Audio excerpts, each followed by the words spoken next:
Hablemos de la Nintendo 64. Para muchos, la máquina de la infancia, la revolución del stick analógico y por supuesto del 3D. Pero seamos honestos, también fue la era dorada del marketing engañoso. En los años 90 no teníamos YouTube en el bolsillo como hoy para ver un gameplay antes de comprar. No, señor.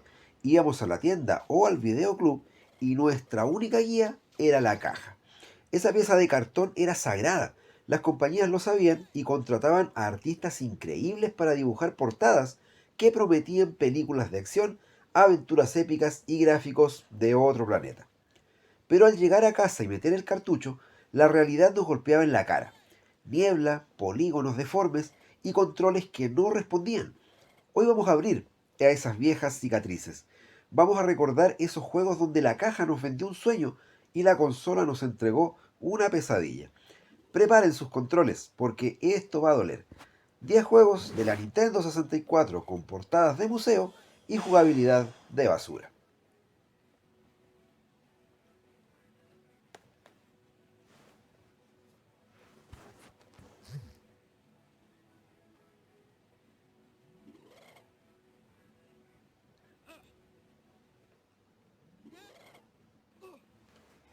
Arrancamos con una herida que todavía le duele a los fans del RPG. La Nintendo 64 estaba desesperada por tener su propio Final Fantasy VII. Y entonces llegó Quest 64. Miren esa portada. Un mago joven, un horizonte vasto, un estilo de arte serio y aventurero. Nos prometía un viaje épico, una historia profunda. ¿Qué obtuvimos? El simulador de caminata más aburrido de la historia. El juego no tenía ciudades, no tenía tiendas, no tenía dinero y la historia cabía en una servilleta. Era literalmente caminar por senderos vacíos y pelear por turnos en un sistema de combate donde tenías que correr en círculos. La portada nos vendió magia, el cartucho nos dio la nada absoluta.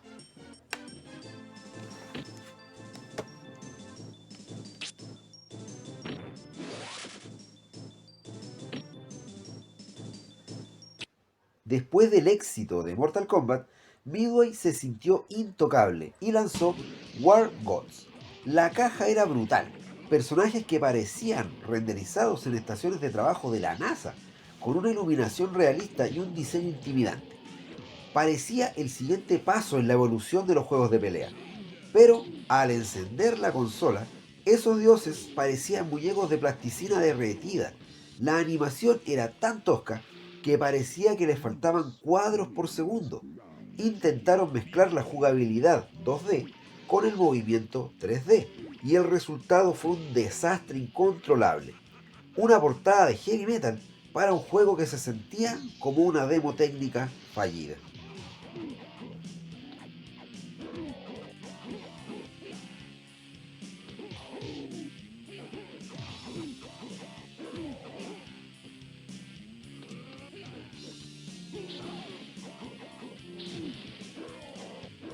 Si eres fan del anime en los 90, esta portada era un imán irresistible. Un protagonista con diseño genial, una chica lista para pelear, todo con un trazo limpio y moderno. Gritaba, juegazo de pelea japonés rápido y frenético. La realidad fue deprimente. Deadly Arts es posiblemente el juego de lucha más lento que ha pisado la Nintendo 64. Los personajes no caminaban, patinaban sobre el suelo como si hubiera hielo. La detección de golpes era pésima y la inteligencia artificial te leía los botones descaradamente. La portada tenía más energía estática que todo el cartucho en movimiento.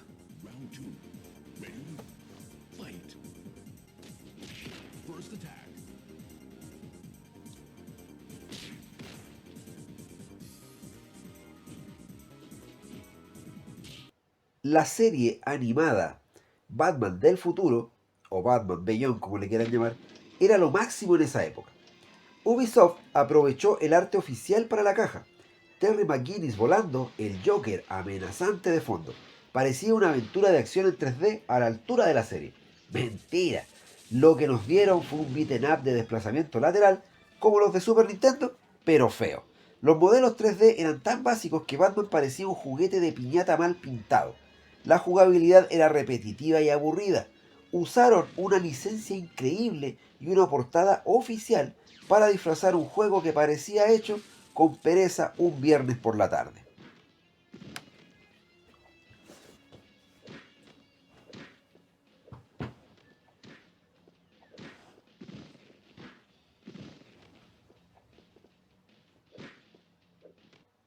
¿Ven esos trajes en la portada? Parecen sacados de una superproducción de efectos especiales o de un tokusatsu japonés de alto presupuesto. Dos héroes con armaduras brillantes luchando en el espacio. Te imaginabas combates aéreos, rayos láser, velocidad. Pero Dual Heroes es una estafa visual. El juego nos ponía en una simulación virtual para justificar que los escenarios estuvieran vacíos y sin texturas. Los luchadores se movían torpemente y el sistema de combos estaba roto. Es el ejemplo perfecto de renderizado precioso en la caja, realidad poligonal en la pantalla. Una decepción total.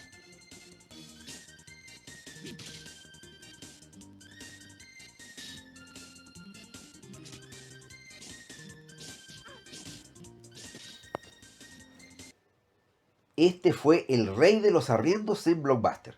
La portada tenía a Optimus Primal y Megatron en sus versiones metálicas, brillantes, listos para la guerra.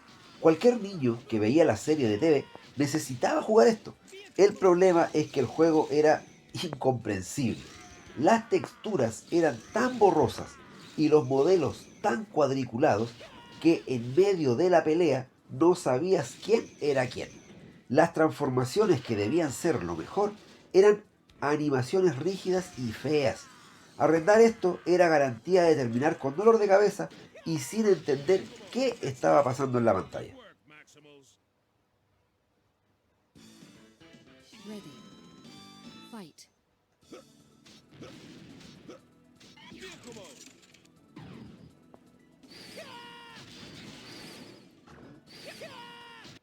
La portada de Carmageddon 64 prometía anarquía, un coche con pinchos, velocidad, fuego, destrucción. Sabíamos que la versión de PC era violenta y polémica, y queríamos eso en nuestra consola. Pero la versión de Nintendo 64 llegó censurada hasta la médula. En lugar de atropellar personas, atropellaba zombies con sangre verde o dinosaurios. Además, la distancia de dibujado era ridícula. La niebla te tapaba todo a 2 metros de distancia. El control del auto era jabonoso e incontrolable. La caja vendía caos vial para adultos. El juego era un paseo frustrante en carritos chocadores.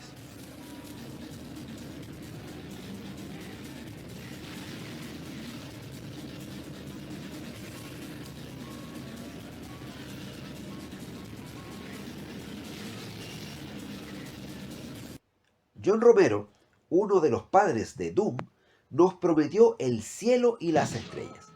La publicidad fue agresiva y la portada, con ese diseño rojo minimalista y los caracteres japoneses, nos decía que íbamos a ser samuráis del futuro en una aventura revolucionaria.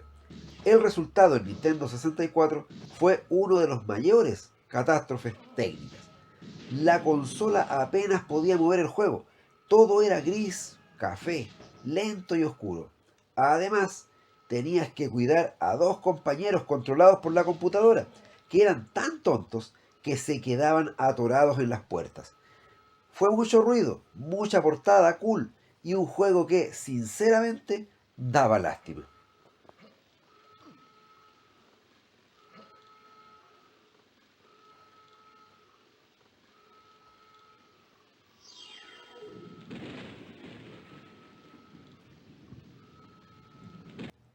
La verdad es que THQ sabía perfectamente lo que hacía. Puso a los 5 Power Rangers en la portada, en pose heroica, con los swords gigantes de fondo. Era imposible que un niño de 8 años no se volviera loco pidiendo esto para Navidad. Dentro del cartucho había uno de los peores juegos de la librería.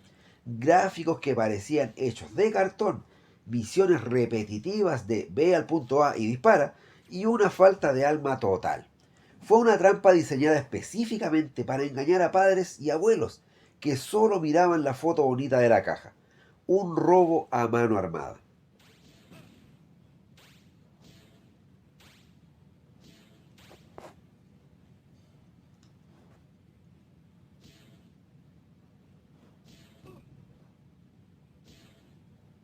Y llegamos al rey indiscutible, la madre de todas las mentiras. La portada es icónica, Superman volando hacia nosotros, rompiendo cadenas con fuerza, con la ciudad de Metrópolis de fondo. Parecía que por fin íbamos a sentirnos como el hombre de acero. Pero lo que encontramos fue aros, aros verdes flotando en una niebla amarilla que tapaba toda la ciudad porque la consola no podía cargar los edificios. Superman no volaba, se arrastraba por el aire con controles invertidos. No había acción, no había emoción, solo frustración. Es el ejemplo definitivo de cómo una buena licencia y una buena imagen puede vender uno de los peores productos en la historia de la humanidad. Nos vieron la cara a todos.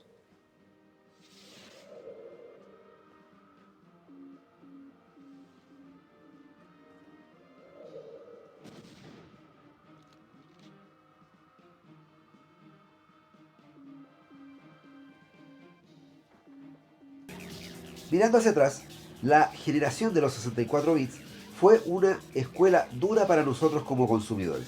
Los desarrolladores estaban aprendiendo recién a trabajar en 3D, pero los departamentos de marketing se aprovecharon de nuestra inocencia y de nuestra imaginación. Esas portadas no eran solo dibujos bonitos, eran cheques que el juego no podía pagar. Hoy en día tenemos reseñas al instante, pero esa sensación de abrir la caja con ilusión y sentir la traición a los 10 minutos, eso es algo que solo vivimos los que tuvimos ahí. ¿Y ustedes? ¿Cuál fue ese juego que compraron por la portada y les rompió el corazón? Déjame tu historia de terror por ahí escrita y nos vemos en el próximo nivel. Hasta siempre, amigos.